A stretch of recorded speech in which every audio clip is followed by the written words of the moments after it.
Koperasi sebagai sokoguru perekonomian di Indonesia memiliki peran strategis di masyarakat. Koperasi harus dapat melayani masyarakat dengan berbekal sumber daya manusia dan pengelolaan yang bersertifikasi dan berstandar kompetensi.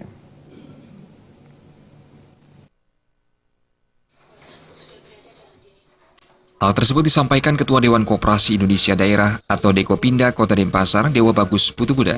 Menurutnya, koperasi menjadi tumpuan dalam meningkatkan kesejahteraan, bukan hanya anggotanya saja, namun kepada masyarakat dan harus dikelola dengan baik. Mempertahankan koperasi sebagai sokoguru perekonomian di Bali, perlu peranan anggota yang sekaligus pemilik dari koperasi itu sendiri. Maju mundur suatu koperasi tergantung dari siapa yang mengelola koperasi, serta peran anggotanya sendiri. Melihat dari permasalahan tersebut, pihaknya menambahkan, faktor pengelola sangat penting dan perlu mendapat perhatian dari pemerintah agar koperasi dapat berkembang dengan baik. Selain itu, koperasi ke depannya wajib memiliki sertifikasi kompetensi serta SDM yang benar-benar berkompeten di bidangnya guna memaksimalkan kinerja koperasi.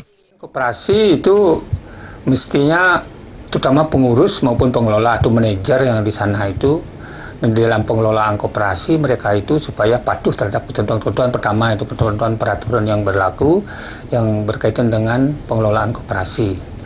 Nah, oleh demikian dengan kepatuhan itu jelas pengurus itu atau mau pengelola dan manajer itu ya sudah menyiapkan diri. Nah, karena ketentuan peraturan sekarang itu di dalam pengelolaan koperasi simpan pinjam itu kan maupun unit simpan pinjam lalu memiliki kompetensi. Jadi kompetensi, standar kompetensi yang harus dimiliki. Nah itu harus siap itu.